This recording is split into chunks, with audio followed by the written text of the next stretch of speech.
Kali ini gue akan membahas alur cerita film Logan Lucky, so check it out. Film ini dibuka dengan memperlihatkan seorang pria bernama Jimmy Logan dan anaknya bernama Sadie tinggal di West Virginia. Jimmy menyarankan Sadie untuk menyanyikan lagu favoritnya, yaitu Take Me Home Country Roads dari John Denver, untuk kontes kecantikan yang akan dia ikuti. Tapi, Sadie nggak yakin untuk membawakan lagu tersebut. Di sini dapat diketahui kalau Jimmy sudah bercerai dengan istrinya yang bernama Bobby yang mempunyai hak asuh Sadie. Kini, Sadie tinggal bersama ibunya dan ayah tirinya yang bernama Moody. Sebelum Sadie kembali ke ibunya, Jimmy bilang kalau dia akan datang tepat waktu ke kontes kecantikan anaknya tersebut. Jimmy lalu terlihat sedang mengerjakan proyek terowongan bawah tanah di arena balap mobil yang bernama Charlotte Motor Speedway. Di sini dia lalu dipanggil oleh bosnya bernama Kel yang memecatnya karena ada pekerja yang memberitahu kalau Jimmy kakinya pincang satu akibat bermain football saat SMA dulu. Jimmy yang selama ini udah mencoba menyembunyikan kakinya yang pincang tersebut mau nggak mau harus menerima keputusan bosnya. Kita lalu diperlihatkan kalau Jimmy mempunyai adik perempuan bernama Melly yang merupakan hairstylist. Jimmy pergi ke rumah Bobby untuk menemui Sadie, tetapi di sini dia diberitahu kalau Bobby dan keluarganya akan pindah ke Lynchburg, di mana ini membuat Jimmy akan lebih sulit untuk mengunjungi Sadie.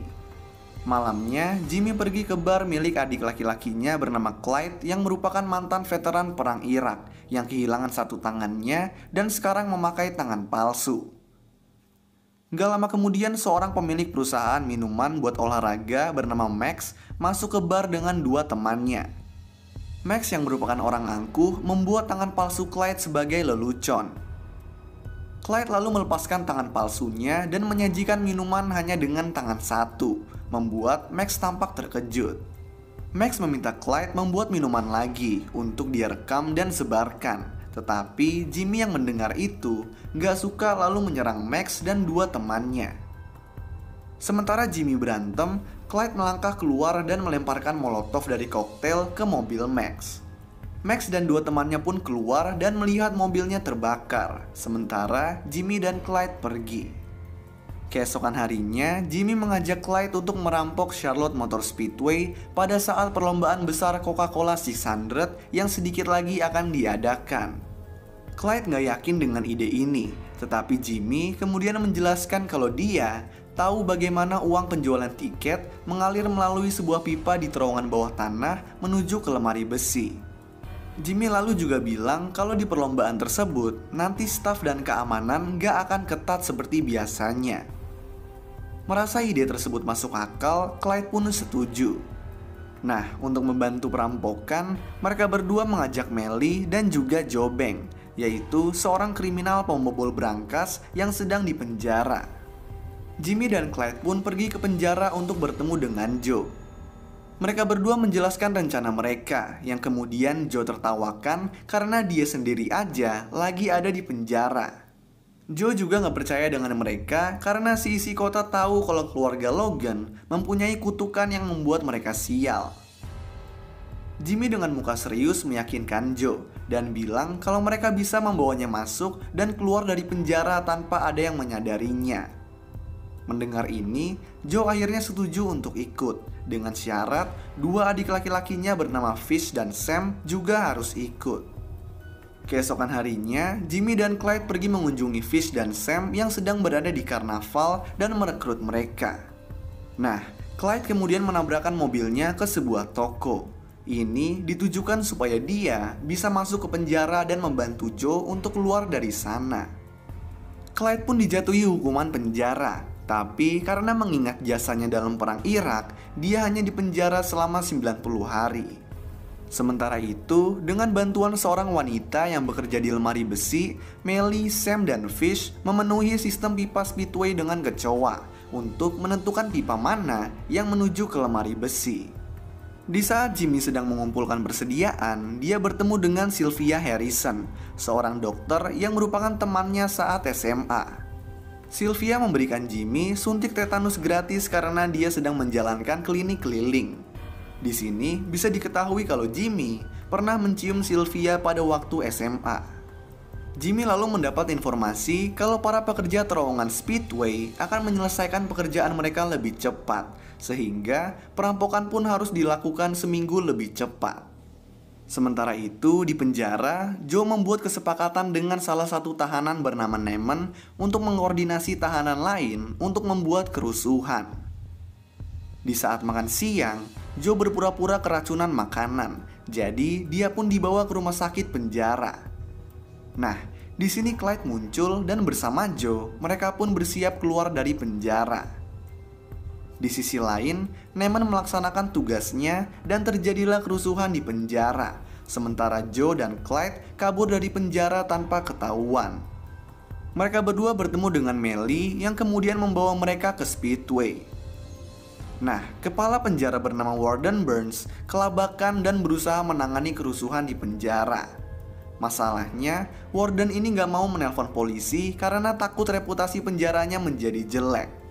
Dia pun akhirnya mencoba menuruti kemauan para tahanan.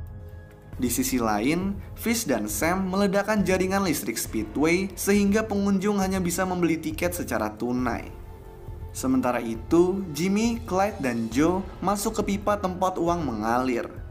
Di sini, Joe merakit bom dengan bahan yang membuat Jimmy dan Clyde tercengang, yaitu kantong plastik, pemutih, garam palsu, dan juga permen jelly. Joe lalu memasukkan bom ke dalam pipa untuk meledakkan pintu corong pipa lemari besi. Mereka lalu menyedot banyak uang dengan pompa vakum besar yang dipasangkan ke pipa. Nah, uang-uang tersebut lalu dimasukkan ke kantong sampah yang kemudian dibawa oleh Fish dan juga Sam. Namun, asap bom berhasil diketahui oleh staf dari Speedway, sehingga mereka meminta keamanan untuk mengecek. Para penjaga pun sempat berpapasan dengan Fish dan Sam dan juga Jimmy yang mengatakan kalau mereka tidak melihat atau mencium ada asap, sehingga para penjaga ini pun tidak jadi mengecek.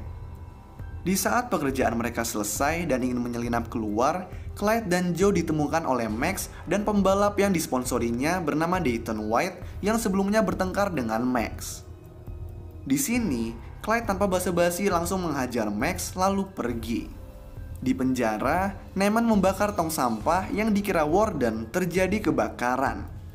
Karena takut, Warden terpaksa memanggil pemadam kebakaran. Dan di saat pemadam kebakaran akan berangkat ke penjara, Clyde dan Joe menyamar menjadi pemadam kebakaran lalu berhasil menyelinap masuk ke penjara tanpa ada yang menyadari. Di sisi lain, Sadie bersiap tampil di kontes kecantikan dengan lagu suruhan ibunya, yaitu Umbrella dari Rihanna. Di panggung, Sadie melihat Jimmy yang baru datang dan dia langsung mengganti lagunya dengan menyanyikan lagu favorit ayahnya, yaitu Take Me Home Country Roads. Di sini Jimmy pun terlihat bangga dan terharu, dan pada akhirnya Sadie pun memenangkan kontes tersebut. Gak lama kemudian di TV terdapat berita yang mengatakan kalau uang yang dicuri dari Speedway sudah ditemukan oleh polisi. Ini dikarenakan karena Jimmy meninggalkan uang hasil rampokan di pom bensin, dan dia melaporkan lokasi uang tersebut ke polisi tanpa menyebutkan namanya. Di sisi lain, agen FBI bernama Sarah Grayson menyelidiki kasus ini. Sebagai permulaan, Sarah mengunjungi Warden, tetapi Warden yang gak mau reputasinya jelek mengatakan kalau di penjara gak terjadi apa-apa. Dia juga mengatakan kalau Clyde dan Joe ada di penjara pada waktu perampokan. Sarah lalu mengunjungi Max yang bonyok di rumah sakit.